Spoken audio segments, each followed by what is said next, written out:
උදේ ඇවිල්ලා බලනකොට මගේ ගෙදර සාමාන්‍යයෙන් ගේට්ටුව කාට වගේ වතුර තිබ්බා. ඊට පස්සේ මම දවල් එනකොට පඩිය කාට වගේ තිබ්බා. ඊට පස්සේ අවස් වෙනකොට මේ ගේ ඇතුළේම වතුර දාලා පාරේම යන්න බෑ. සෑන්ඩ් යට වෙලා තිබ්බා. එතකොටත් මගේ බඩු මුකුත් මේ බේර ගන්න බැරි වුණා. මොකද මම පුළුවන් තරම් උසකින් තිබ්බේ. තිබ්බත් මේ සෑන්ඩ් වතුර ඇවිල්ලා මගේ බඩු ඔක්කොම ගන්න මට හම්බුන්නේ නැහැ. එනකොටත් මේ මගේ බල්ලත් හිටියා. මම අර මේ කූඩු හිටියේ. කූඩු ඉඳලා මම එයා මේ කූඩුව යට වෙලා ඉඳලා ගේ ඇතුලේ දැන් මේ ගේ ඇතුලට දාලා ගියා. ගේ ඇතුලට දාලා මම එනකොටත් වතුර මගේ දනිස්ස ගාවට. එනකොට බල්ලා ඇවිලේ පීන තමයි හිටියේ. ඊට පස්සේ මම බල්ලවත් අරගෙන එයා ඉඳන් මම ආවෙත්. එයාවත් අරගෙන මම මේ බඩු මුකුත් බැලුවෙත් නැහැ. මම යයි පීනගෙනම පාරට ගියා. ඊට පස්සේ එතනින් එහාට ගියා. මේ ආයෙ එන්නම් මුන්නේ නැහැ. ඒ කියන්නේ මම දැන් මම ඔක්කොම අතින් තමයි මට අදා ගන්න වෙලා තින්නේ. ලක්ෂ 3ක් 4ක් විතර ගියා ට්‍රීවිල් එකට. ඒ ඔක්කොම ට්‍රීවිල් එක ගන්නම දෙයක් නැහැ. රෙට්ටු විතරයි පෙවුනේ මාලේ. ඒ ඔක්කොම ඉවරයි ඉතින්. බයික් එකක් දැන් සර්විස් එකට දැම්මා. ඒකට රුපියල් 11000ක් යනවා. ඒ ඔක්කොම අපි තමයි අතින් කරගන්න ඕනේ. දැන් අපේ මේ වෙනකොට නම් කිසිම කෙනෙක් මන් දෙනුවත් තාම ආවේ නැහැ. මේ පැත්තට ඇවිල්ලත් නැහැ. මේ මම දැක්ක ගඟුතර දීද්දිත් මම ඇවිල්ලා බැලුවා කළුපාලෙන් මෙයාට එන්නම් මුන්නේ නැහැ කාටවත්. ඒ කළුපාලෙන් එයා තමයි හිටියේ ඔක්කොම. එයා එතනින් ඇවිල්ලා ආධාර පවා එතනින් දීලා නවත්තලා තිබ්බා. මොකද ඒ ඇතුලේ මේ ගොඩක් ඉර වෙලා හිටියා කණ්ඩවත් නැතුව ඒවට කිසිම සාහනයක් ලැබුණේ නැහැ. අර අමුදාවෙන් තමයි ඇවිල්ලා බත් එකක් හරි දුන්නේ. දැන් මේ වෙනකොට කිසිම කෙනෙක් කිසිම ආදරයක් අපිට ලැබිලත් නැහැ. මම හිතන්නේ වගකීමක් මට නම් නැති විදියක් තමයි මට නම් පේන්නේ. ඒ කියන්නේ තාම කිසි බලධාරියෙක්වත් මේ පැත්තටවත් ආවේ නැහැ. කිසිම මේ තොරතුරක්වත් නැහැ මේ පැත්ත ගැන. ඒකින්ද මම හිතන්නේ වගකීමකින් වැඩ කරනවා කියලා. කිසිම ඇමති කෙනෙක්වත් කිසිම කෙනෙක්ගේ අර වචනයකටවත් ඇවිල්ලා බලන්නවත් ආවේ නැහැ. වතුර තීද්දී ආවෙත් නැහැ, දැන් ආවෙත් නැහැ.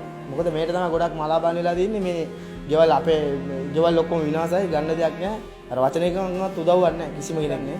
මොකද මේ දැන් ගස් කපනවා හැමතැනම සබා ධර්මයට සෑහළු විනාශයි, විනාශකම් කරනවා. මම හිතන්නේ ඒවද දන්නෙත් නැහැ කියලාත් මට හිතෙනවා. එහෙනම් කිසිම මේ පිළියමක් නැහැ මේ නගරවල පවා යොදලා තියෙන විදිය කාණු පද්ධතිය තුනත් කිසි පිළිවෙලක් නැහැ. පොඩි වැස්සකට උනත් උතුරනවා. කිසිම පිළිවෙලක් නැහැ ඒ සම්බන්ධයෙන්. දැන් මේ සති දෙකකටත් වැඩි මේ කුණු තවම තියෙනවා. නගර සභාවෙන් කවුරුත් තව ආවෙත් නැහැ.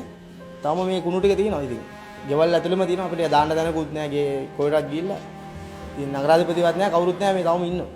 වතුර මඩ ජරාව කියන දේ හිතන්නේ නැතුව පොඩ්ඩක් ඇවිල්ලා කතා බහ කරලා මේ වගේ මේ බලනවා නම් සමහරට ඒගොල්ලන්ට අඳුර ගන්න පුළුවන් ඒ කවරද උදව් අවශ්‍ය කියන එක. මොකද දැනටත් මට උදව් කරන්නේ මගේ ඔෆිස් එකෙන් තමයි. ඒ ආයතනයට පින් සිද්දෙන්න තමයි දැන් මේ මාරි පොඩ්ඩක් අර ඉන්නේ. මොකද මේ සෑන්ඩ් උදව් කරන්නේ මගේ ආයතනෙන් තමයි. The Kelani River is just in front of my office. It was a gradual build-up of water, you know, and nobody expected that. I mean, it was like totally we didn't expect at all that the water levels will rise so much, and you know our warehouse will get flooded. I would say, even including us, most of us were unprepared for such a disaster. Because we never knew the severity of flooding. You know, well, one guy said that his house for the first time he had 7 feet of water, and he had his old mother living in the house, and she had to be lifted and transported over the parapet wall to the next premises, which was slightly higher ground. And so it was a very tough time. So people lost their belongings, their what you call documents, valuable documents, probably where they cannot even get copies of. So it's and of all the valuables, electricals in this country, unfortunately these things are not insured. So it's a total loss. The government and the education department and all these authorities will have to really assess the situation and take necessary steps to help these people. Even in an adverse situation, I'm sure there are proper methods. I don't know whether those were practiced. I really don't know. And also, these are good lesson because places where earlier, you know, there have been no flooding, got flooded this time. So it was amazing to see how responsive people were, and actually that also worked well because I think the media was involved, you know, not only the government agency. So it's a good example where private sector and public sector can work together to get results. ඇත්තටම දේශපාලඥයෝ කියලා නම් අපේ ගෙවල් වලට ඇවිල්ලා එක සැරයක් ආවා මරික්කාර මහත්තයා ඇවිල්ලා කතා කරලා ගියා. ඒත් අපිට කිසිම සහනයක් එයා කියපු දෙයකින්වත් අපිට හම්බුනේ නැහැ ඇත්තටම. ඉතින් ඊට පස්සේ කිසිම කෙනෙක් අපේ වගතුක බලන්නවත්, ගෙවල් දොරවල් වල මොකද වුනේ කියලා බලන්නවත් කිසිම කෙනෙක් ආවේ නැහැ. ඇත්තටම දැන් අපිත් මේ බලන් ඉඳි තාම වෙනතුරු තාම නැහැ. ග්‍රාම සේවක මහතුරු ඇවිල්ලා දැන් මේවා අලාබාණි වෙච්ච ඒවා ලියනවා කියනවා තාම නැහැ. පන්සලට එන්න කියනවා පන්සලට ගිහින් ඇහුවාම එහෙම නැහැ කියනවා. ඊට පස්සේ දැන් මේ අපි බලන් ඉන්නවා තාමත් ඒගොල්ලෝ එයි කියලා බලාපොරොත්තු ඉන්නවා අපිට කියනවා අරහෙ ඉන්නවා මෙහෙ බැලුවා කියලා තාම අපේ ගෙවල් වලට නම් කිසිම කෙනෙක් ආවේ නැහැ අපිට මොකක්ද අවශ්‍යතාවය දැන් මොනවද කෙරෙන්න ඕනේ කියලා අහන්න කිසිම කෙනෙක් ආවේ නැහැ. ඒගේ තියෙන්නේ මේගොල්ලන්ගේ තාත්තා තමයි මට සහයෝග දුන්නේ. වෙන කවුරුත් නැහැ. මන්ත්‍රීවරු අරගොල්ලෝ මේගොල්ලෝ ග්‍රාම සේවක මහතුරු කවුරුත් ආවේ නැහැ අපිව බලන්න කරන්න. අපි ඉතින් එදායිටම අන්තරයට ජීවත් වෙනවා. කොහොමද රැකියාවක්වත් තාම මිනිස්සුන්ට හරියට කරගන්න බෑ. ඒ තත්ත්වයක දැන් කකුල් තුවාල වෙලා සෞඛ්‍ය ආරක්ෂිත ඒවා නැහැ.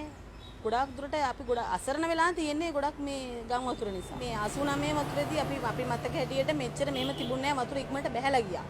මට මතකයි ඒ ගම් වතුර. ඉතින් දැන් මේ අවුරුද්දේ මේ සැරේ ආවට පස්සේ දැන් අවුරුදු 25කට පස්සේ මේ ගම් වතුර ආවේ. ඒ ආවට ඒ වතුර බැහැලා යන්නේ නැහැ. මිනිස්සු ගොඩාක් අපහසුතාවට පත් වෙනවා. ඒකට හේතුව තමයි මේ ඉඩම් ගොඩ කිරිලි. අනවශ්‍ය ඉඩම් ගොඩ කරලා ගෙවල් දොරවල් හදලා වතුර බහින තැන්වල බෝකු වහලා ඒක නිසා තමයි අද අපි මේ තත්ත්වයට අපහසුතාවයට පත් වෙලා තියෙන ගොඩාක් ජනතාව. අපිට වැඩි අපහසුතාවයට පත් වෙච්ච අය තවත් ඉන්නවා මේ පහළ ඒ කොටස් වල ඒ කට්ටියට සේදවත්ත ඒ පැත්තේ කුණු කැලණි මුල්ල ඒ පැත්තේ ගොඩාක් අය අසරණලා ඉන්නවා. තාමත් අංගොඩ පැත්තේ ඒ පැත්තේ වහලවල් ගානට වතුර ඒ මොකද ඒ වතුර බහින්න දීච්ච බෝකු සේරම වහලා ඒවා ගොඩ කරලා ගෙවල් හදලා ගෙවල් කර්මාන්ත ශාලා සේරම හදලා. ඒක නිසා තමයි අද මේ තත්ත්වයට පත් වෙලා තියෙන්නේ. මොකද අංකල්ට ඒ දවස් ටිකේ මතක ඉතින් ඔය මරික්කාර මහත්තයා මෙතනට ඇවිල්ලා කිව්වා අපිට කෑවද කියලා වුණා. අපි විදිහට කාලා හිටියේ. එතකොට ඊට පස්සේ කිව්වා දවල්ට වෙන්න එපා කිව්වා. ඊට පස්සේ දවල්ට රැට කෑම දෙනවා කිව්වා. 3:00 විතර නුත් කෑම නෑ හම්බුන්නේ නෑ. ඊට පස්සේ අපි ගෙනල්ලා පිටි ගෙනල්ලා රොටි හදන් කෑවා. එතකොට රැටත් නෑ. ඊට පස්සේ රෑ 9 විතර අපිට හම්බුන්නේ නෑ වෙන කට්ටියට කැම්පස් වල ගෙනත් දීලා තියෙනවා. අපි දැක්කෙත් නෑ ඒවා. ඉතින් ඒගොල්ලෝ බොරුවට ඇවිල්ලා ගියා විශ්ස කාටවත් දුන්නේ නෑ මේ ඒක ගේකටවත් හම්බුලා නෑ. නෑ ඒව දෙනවනම් දෙන්න තියෙන්නේ හරියට ගෙවල් වලට ඇවිල්ලා ග්‍රාම සේවකයන් කවුරුද නිලධාරියෙක් එන්න ඕනේ ගෙවල් වලට. ගෙවල් වල ඇවිල්ලා බලලා ආවේ නෑ. ඉතින් ඒගොල්ලෝ ඇවිල්ලා බලලා ඒගොල්ලන්ට එතකොට පාසුකම් සලසලා දෙන්න ඕනේ. දැන් මේගොල්ලන් මෙට්ට මේවා සමහරව ගන්න බැරි ඒවා. පතුරු පොට්ට ඒ වගේ ඒවා දැන් ගිලියාර තියෙන ඒවා දෙන්න ඕනේ. ලැබුණොත් ඉතින් ඒගොල්ලෝ මොන හරි කරගන්න පුළුවන් නේ. අනිත් එක තමයි ඉතින් මේ අලවල් හරියට සුද්ධ කරන්නේ නැතිකම තියෙන. උගක්ම තියෙන සුද්ධ කරන්නේ නැහැ. මේ අලවල් වල වතුර බහින්න දෙනෝ නම් මෙච්චර වෙන්නේ නැහැ. වෙල් වල තියෙන වතුර බහින්න ඕනේ. බහින්නේ නැහැ නේ. ගඟේ වතුර මෙහි පිට දාන්නට ඉස්සෙල්ලා ඒවා මොන හරි කරා නම් ඊට වැඩි හුඟක් වෙනසක් වෙනවා ඉතින්. මුල් රෙදිපිලි ඔක්කොම මෙතනින් එහාට මේ අමතරින් එහාට තමයි ගොඩක්ම දුන්නේ. ඉතින් මම අපරේ මේ ගෙවල් 3-4ක් තියෙන මේ එක ගේකට කිසිම දෙයක් දුන්නේ නැහැ. මරික්කාල් මහත්තයා ආවා වතුර භාගයක් දීපි.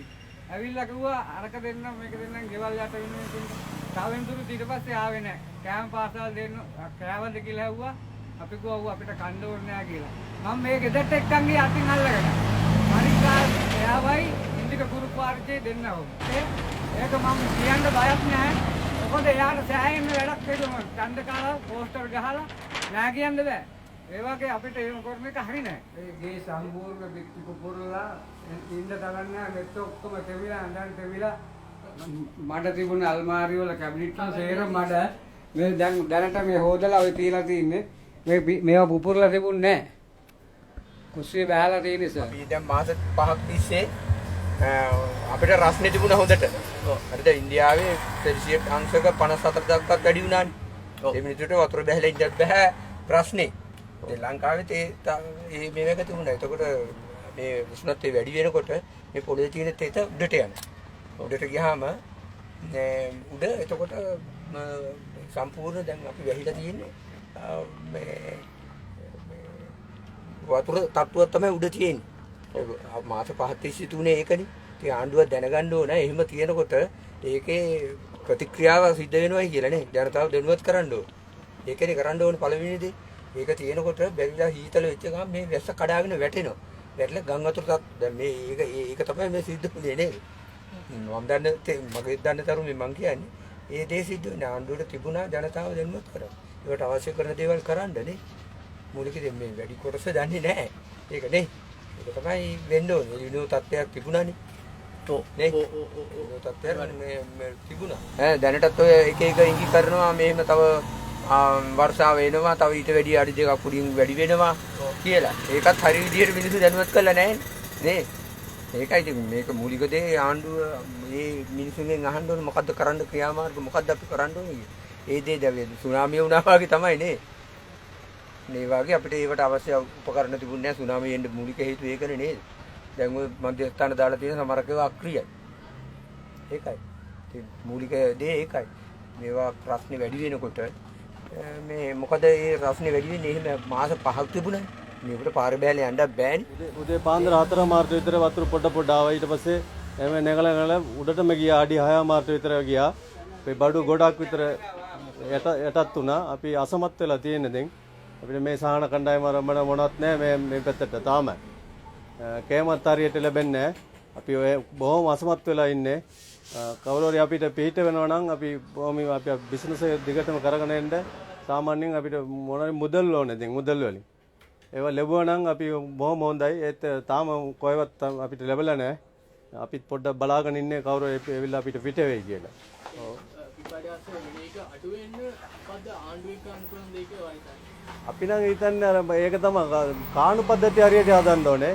ඊට පස්සේ මිනිස්සු අනවසර ඉදිකිරීම අර මේව නවත්තන්න ඕනේ. ඒ විදිහට මිනිසුන්ට ආපස්දා දෙන්න කුණු ඉවත් කරන මේ ප්‍රදේශවල. හරියට නගර සභාවල හරි ප්‍රදේශ සභාවල කුණු ඉවත් කිරීම හරියට ඒ ක්‍රමයට කරන්නේ. ඒව කරන්න රජයෙන් මොන හරි ක්‍රමයක් මේව කරන්න ඕනේ. අපි නම් හිතන්නේ ආණ්ඩුව මේසරේ නම් එහෙම බලන්නේ අපිට උදව්වක් කරලා මොන හරි අපි නැගිටව ගන්න මොන හරි සලසුමක් දාලා දෙයි කියලා තමයි අපි නම් හිතන්නේ. සමහර වෙලාවට කරලා දෙයි. නැත්නම් ඉතින් එහෙම කරන්නේ නැත්නම් ආණ්ඩුවක් ඉඳලත් වැඩක් නැහැ. නේද? එහෙම තමයි අපේ මතය. මේ ගොඩක් අය හිතුවේ අර පොඩ එන නිසා මේ එච්චර වැඩි වෙන එකක් නැහැ කියලා. ඊට පස්සේ ගොඩක් අය ගියේ නැහැ උඩ තට්ටු වල එහෙම රැඳිලා හිටියා. ඊට පස්සේ ඒගොල්ලන්ට මේ දවස් දෙකේ කණ්ඩත් නැතු වුණා. පළවෙනි දවස් දෙකේ මොකවත්ම කාටවත් කරගන්න බැරි වුණා. මේ කියන්නේ බෝට්ටුවක් අක්කත් ආවේ නැහැ පළවෙනි දවස් දෙකේ. ඒ දවස් දෙකේ ඊට පස්සේ ඉතින් අපි මම පොඩි දෙන්නම අරගෙන අපේ එන අක්කලාගේ දගින් දැම්මා. මෙහාත් හිටියා. ඊට පස්සේ අපි කොහොම හරි දැන් ඇවිල්ලා බලනකොට කිසිම දෙයක් ගෙදර ගන්න බෑ. මේ ඔක්කොම බඩු විසි කරන්න වෙලා තියෙන්නේ. කියන්නේ අපි හිතුවේ නෑ මොකද රජයෙන් අක්ක දැනුම් දීලා තියෙනවා නම් කැලණිකන්ගේ ජල මට්ටම මේ අඩි ප්‍රමාණය මෙච්චරක් වැඩි වෙයි කියලා එක සැරේ මේ එහෙම කරලා තිබුණා නම් සමහරක් විට ගොඩක් අයට මේ බේරෙන්න තිබුණා. ඒක දැනුම් දීමක් කරපු නැති එක තමයි තිබුණේ. නැත්නම් වෙනද ඒක ඇවිල්ලා මේ එලවුන්ස් කරගෙන ගියා. එදත් එලවුන්ස් කරගෙන ගියා පහත් බිම් මට්ටමේ ඉන්න අය මේ අවදානමෙන් ඉන්න කියලා. මේ ඉන්න කියලා කිව්වට එන ජල ප්‍රමාණය කොච්චරක්ද කියලා කිව්වේ නෑ. ඒකයි උනේ. බලන්න ඕන මේකේ තියෙනවා තිබුණේ අපි බෑලා යනකොට මේ උතනින් බෑලා ආවම මෙතන මේ ගානට වතුර තියෙනවා ගේ ඇතුලේ වතුර තිබුණේ ඉතින් ඕනනම් ඒකේ තියෙනවා වෙන්නන්න පුළුවන් මට.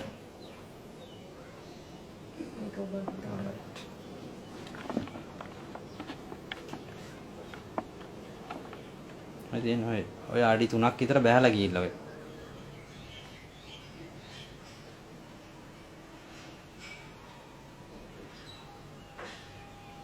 අල්මාරි බාත්රූම් වෙන්දට වැඩි වර්ෂාපතනය වැඩි වෙලා තියෙනවානේ. මේ අවුරුද්දේ වැහපු දවස් 3ක්ද 4ක්ද එක දිගට වැහලා ඒ වර්ෂාව වැඩි වුණා. ඒ වර්ෂාව වැඩි වුණාන් පස්සේ ජලාශවල ජලය වැඩි වුණා. ඒ එක්කම දොරවලුත් ඇරලා තියෙනවානේ. දොරවල් ඇරුණාන් පස්සේ මේ කියන්නේ රජෙන් දැනුවත් කරේ නැහැ මෙච්චර ප්‍රමාණයක් වැඩි වෙයි කියලා. එහෙම වැඩි වෙනවා කියලා කිව්වනම් ගොඩක් මිනිස්සු අයින්ට වෙනවා. දැන් වෙන්දටත් ඔය වගේ කැලණිකන්ගේ උතුරන පිටාරක මට්ටමට එනවා. එනකොට ඇවිල්ලා එනවුන්ස් කරනවා. එදා මෙදා ගමනත් එලවුන්ස් කරා. ඉතින් අවදානයෙන් ඉන්න කිව්වට ජල ප්‍රමාණය මෙච්චරක් එනවා කියලා කිව්වේ නැහැ. ඉතින් ගොඩක් කට්ටිය හිතුවේ වෙන්දා එන ප්‍රමාණයට ඇවිල්ලා යයි කියලා. ඉතින් වෙන්දටත් එලවුන්ස් කරනවා. එදත් ඒ වගේ එලවුන්ස් කරලා ගියා. ඒක නම් මම නම් හිතන්නේ අපිට දැන් උදව් කරනවා කියලා මේ ඒ දවස් ටිකේ ওই මාධ්‍ය වලින් අර මේ ගොඩක් ඔය කෑම බීම ගොඩක් ඒවා ගෙනල්ලා දුන්නා. මේ ඉර වෙලා ඉඳෙද්දි කට්ටියට අනාථ කඳුරු වලට ගෙනල්ලා දුන්නා. ගොඩක් ඒවා ගෙනල්ලා දුන්නා.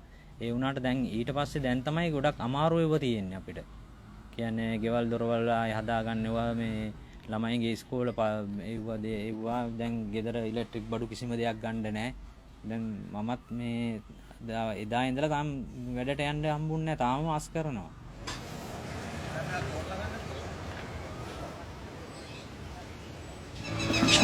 කිව්වේ දෙන්නෙක් ඉන්නවා යාගේ පොත ටිකක් බලන්න කියලා. ඔව්. මැරි කරේ දෙසැම්බර් වල. ඉතින් මේවා ගෙදරට ඇවිල්ලා තාම මාස 5යි. ඉතින් ඒ වගේ පොඩි කාලයකදී මේ වගේ ලොකු අත්දැකීමක් ඊට කලින් කවදාකවත් විඳලා නැහැ. ඉතින් මේක අර දරා ගන්න බැරි තරම් ලොකු දෙයක් වුණා. අපේ ඒ මාස 5 ඇතුළත හොයාගත්ත හැම දෙයක්ම ගත්ත බඩු හැම දෙයක්ම වගේ මේ ගම් වතුර නිසා අපිට විනාශ වුණා. මම හිතනවා ඉතින් ඒ දැන් අපේ විනාශ වෙච්ච දේවල් අපිට ආයෙ ලබා ගන්න නම් අපිට ගොඩක් තව කාලයක් යනවා. ඉතින් මම හිතන්නේ දැන් ආණ්ඩුවක් දැන් රටක දේශපාලනයේ ඒ පැත්තෙන් අපිට මොකක් හරි සහනයක් අපේ විනාශ වෙච්ච බඩු වලට මොකක් හරි වන්දියක් ඒවල වටිනාකම අනුව ලබා දෙනවා නම් අපිට ගොඩක් නිදහසක් ලැබෙනවා වියදම් වෙන දේවල් වලින්. ගම් වතුරෙන් අපිට ගොඩක් අලාභානි වෙලා තියෙනවා. මේ බිස්කට් ඒජන්සි දෙකක් අපි කරනවා. යෝගට් නිෂ්පාදනයක් අපි ගාව තියෙනවා. වාහන 4ක් 5ක් විතර අපි ගාව තියෙනවා. ඒ ඔක්කොම වතුරෙන් සම්පූර්ණයෙන්ම යට වෙලා ගියා. දැන් අපිට අලාභේ මේ ගැන කිව්වොත් ලක්ෂ 30 40ක වගේ අලාභයක් අපිට දැනට වෙලා තියෙනවා. අපි රජෙන් ඉල්ලන්නේ මේ වගේ දේවල් සොයා බලලා ඒ අයට හොඳ උපකාරයක් කරන්න කියලා අපි රජයෙන් ඉල්ලා සිටිනවා. මීට දැන් ඉන්න മന്ത്രിවරු ඉතින් ඒ වගේ ඒවා ගැන බලයිද කියන එක අපිට පොඩි ප්‍රශ්නයක් තියෙනවා. එහෙම කරොත් හොඳයි. ඉතින් අපිට හොඳ മന്ത്രിයෙකුල්ලෝ ගැන කියන්නත් බෑ, නරක മന്ത്രിයෙකුල්ලෝ ගැන කියන්නත් බෑ. අපි මධ්‍යස්ථ විදියට ඉන්න ඕනේ. එතකොට අපිට ප්‍රශ්න ඇති වෙන නිසා අපි බිස්නස් කරන පැත්තෙන් අපිට මේ ගම් වතුරෙන් ගොඩක් අලාභානි වෙලා තියෙනවා. මිනිස්සු ගෙවල් දොරවල් නැතුව දැන් අනාථ වෙලා ඉන්නේ. ඒගොල්ලන්ට පුළුවන් නම් උපරිම සහයෝගය දෙන්න කියලා තමයි අපි කියන්නේ. අපිත් අනාථ වෙලා තමයි ඉන්නේ. අපි එකපාරක් නෙවෙයි, අපි දැන් දෙවෙනි පාර.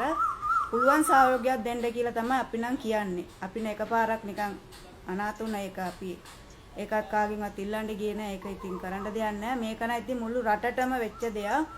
මුළු ඔක්කොමලාට අපි නම් කියන්නේ පුළුවන් සහයෝගයක් දෙන්න කියලා. මිනිස්සු ගෙවල් දොරවල් හේදිලා තියෙන්නේ. මිනිසුන්ගේ බඩු භාජන මොකුත්ම නැති වෙලා තියෙන්නේ මහත්තයෝ.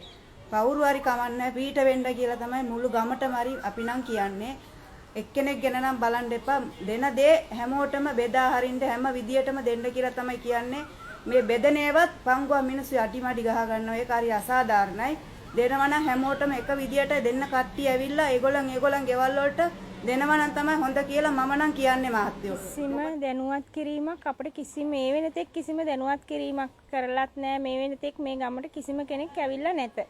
එච්චරයි ඉතින් කියන්න තියෙන්නේ. මොකද අපි ගම් වතුරේ මං දරුවෝ 3 දෙනෙක් එක දවස් එකමාරක් කෑම බීම මුකුත් නැතුව ගම් වතුරෙන් හිර වෙලා හිටියා. වැල්ලම් පිටියට කතා කරා, පොලිසියට කතා කරා. පොලිසියෙන් අපේ නේවි එකේ නම්බර් එකක් දෙනවා. එයාලට මොකද්ද කියන්නේ? නේවි එකෙන් කියන්නේ මොනවද? මේ ඇමතිවරුන්ගේ කට්ටිය ඉන්නවා. ඒගොල්ලෝ අරගෙන යන්න ඕනේ. බෝට් එවන්න විදියක් නැහැ අපිට.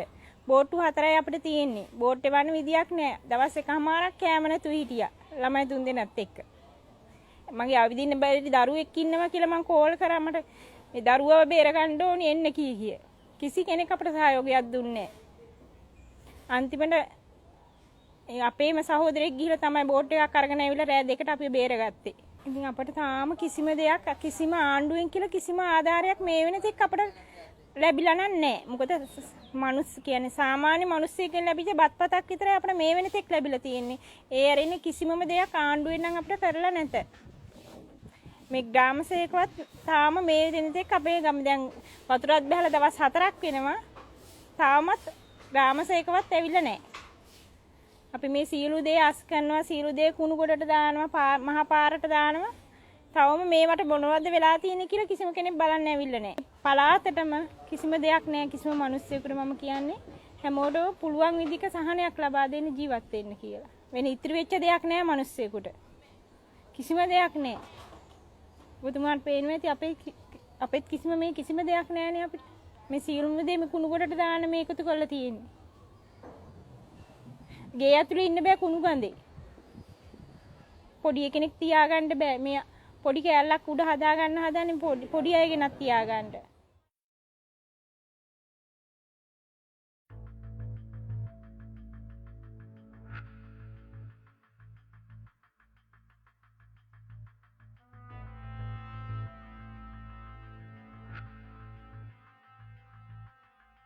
අපිට උදව් කරන එක නෙමෙයි අපිට වැඩි ගොඩාක් කලාපාණි වෙච්ච අය මේ අහල පහල ඉන්නවා. ඒ අයට සහනයක් ලබා දෙන්න මේවා ඉක්මන් ක්‍රියාමාර්ග තියෙන්න ඕනේ. මොකද අපිට කාලයක් ගන්න බෑ. අපිට ළමයි ඉන්නවා, ළමයි ඉස්කෝලේ යවන්න ඕනේ. එතකොට ළමයින්ගේ අවශ්‍යතාවන් තියෙනවා. අසරණ වෙලා ඉන්නේ ඇත්තරම. ඒවා හදාගත්තෙත් බොහොම අමාරුවෙන්. දැන් තියෙන ඒවත් ඉතින් නැති වුණාට පස්සේ මේ ළමයින්ගේ පොත්පත් නම් ඉතින් අපිට ගන්න වෙලා දැන් තියෙන්නේ. සපත්තු ඔක්කොම ඉතින් ගන්න ඕනේ. ඒව තමයි රජයට තමයි කියන්න තියෙන්නේ. ඉතින් මොනවා හරි ඇත්තරම මේ අසරණ අපිට විතරක් නෙමෙයි හැමෝම මේ පැත්තේ ගොඩාක් අසරණ වෙලා ඉන්නේ. මේ ඇතුළට කිසි කෙනෙක් එන්නේ නැහැ. ආවත් එන්නේ පාර ළඟට විතරයි. මේ අපි ඉන්නේ ඇතුළේ ඉන්න මිනිස්සුන්ට කිසිම දෙයක් නැහැ. හැම කෙනාටම මේ ගම් වතුර කියන්නේ ඒගොල්ලෝ කරපු දෙයක්වත් නෙවෙයි, අසල්වැසි මිනිස්සු කරපු දෙයක්වත් නෙවෙයි. මේක සුභාධර්මයෙන් වෙච්ච දෙයක් නේ. ඉතින් පක්ෂ ભેද බලන්නේ නැතුව કોઈ කාටත් ඇටොච්ච මිනිසුන්ට උදව් කරන තමයි ඒක හොඳ. මට දුන්නත් නැතත් මම ඉතින් ඒකට කනගාටු වෙන්නේ නැහැ. මම කියන්නේ පොදුව දෙන්න කියලා.